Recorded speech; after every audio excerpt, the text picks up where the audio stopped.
America has been attacked without warning. With growing resentment, Americans learn of the treacherous assault. As a result of Pearl Harbor, my family was afraid of what white America would do to us. I was imprisoned in concentration camps. We lost our businesses, we lost our homes.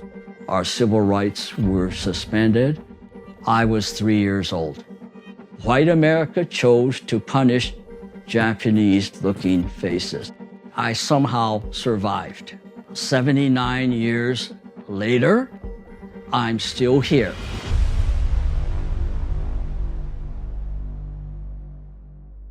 My name is Paul Hiroyoshi Tomita. I'm Japanese American.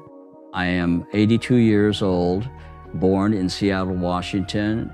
My grandparents, they read in the Japanese books in Japan that America, the streets were paved with gold. You could become rich immediately, which of course was a lie.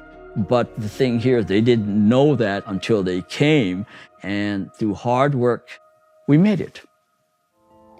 The United States of America was suddenly and deliberately attacked by naval and air forces of the Empire of Japan. When Pearl Harbor occurred in 1941, our family was, of course, horrified. Japs evacuate vital West Coast areas for the national security. Executive Order 9066.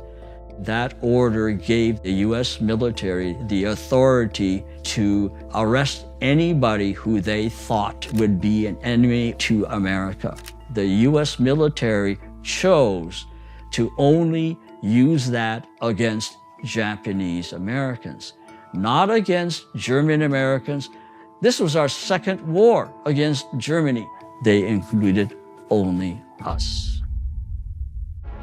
The criteria that established if you were going to go is if you were 1/16th Japanese blood or more, you had to go.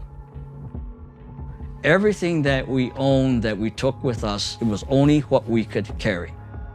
Some people were given hours' notice to liquidate all their assets. They put signs on the telephone poles. The heads of families had to report to this office, and my father represented our family. He was assigned number 11940. From there on, that's what our families was identified as, 11940. They drove us the 30 miles from Seattle to Puyallup. I was imprisoned. I was 3 years old. Come what may, Seattle's Japanese are packed and ready, awaiting Uncle Sam's orders. When I asked, well, why are we going? My mom, of course, didn't have the, to tell us they're taking us away. And so she says, oh, we're going on a trip. It's kind of like going to summer camp. Initially, we were put in Puyallup, and then we were shipped over to Minidoka in southern Idaho. When you first go to the camps, you see this guard tower, 30 feet high, U.S. Army soldiers on top there with searchlights. And our camp had 8 of these towers in a 5-mile-long barbed wire fencing. Dust was all over the... I'm asthmatic. I'm allergic to dust. And they dumped me in a dust bowl? This is why my father, he looked at me saying, Paul Jr. is going to die here.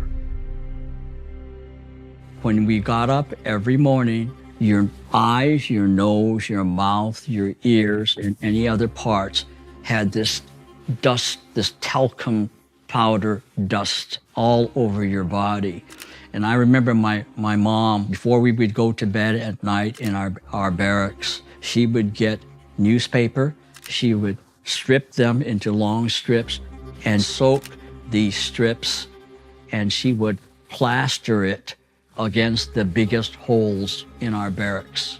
The idea was to keep the dust out. I would have a difficulty breathing, so I would go to the hospitals. I didn't want to be there because I'd be there alone, so my goal was to escape. And so I would devise these plans, and I would go underneath all the beds going toward the exit. I never made it quite ever out the door. The 300 or so residents of each block eat in a mess hall, cafeteria style. A maximum of 45 cents a day per person is allowed for food. And the actual... None of us had any power.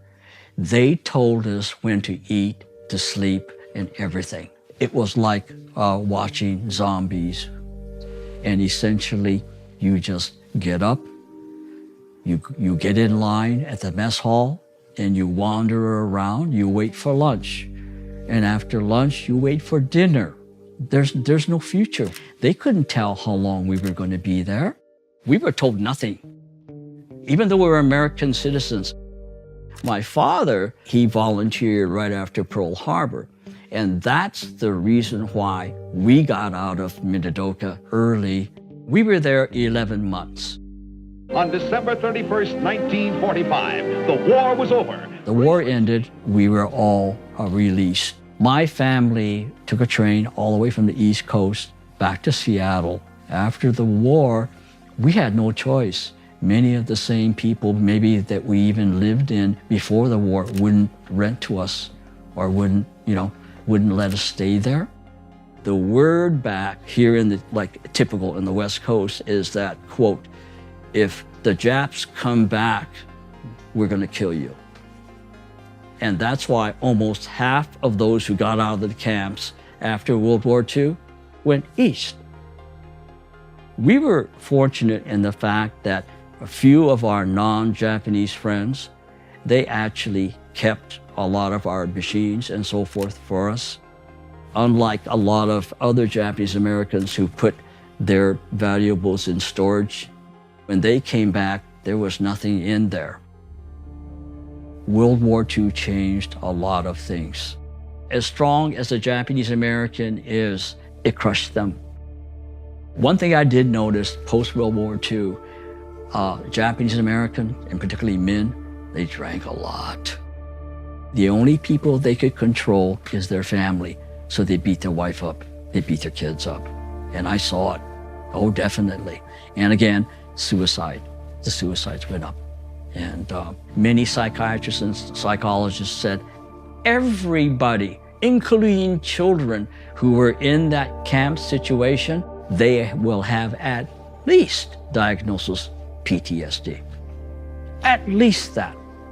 America eventually, after 46 years, apologized in writing and in reparations. My fellow Americans, we gather here today to right a grave wrong. We must recognize that the internment of Japanese Americans was just that, a mistake. In 2019, I received an email from my friend Nancy Ukai, and she said, hey, the US government is going to build a 1,400 capacity detention center for unaccompanied minors, children.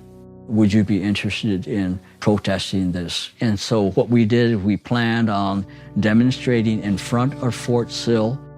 Fort Sill was one of the camps that they put Japanese American leaders. It really angered me. And what I experienced myself is nothing compared to what they were potentially going to experience because they didn't have mom and dad there. To me, it was another example of white America doing despicable things to people of color. If you look in the past in history, American history, these mass incarcerations, these mass detentions or imprisonments, how come it happens to people of color only? The people look a little different, but it's the same shit that happened to me that they're trying to do today. See? And so it is up to me to say, stop it. We should have learned from what happened to me.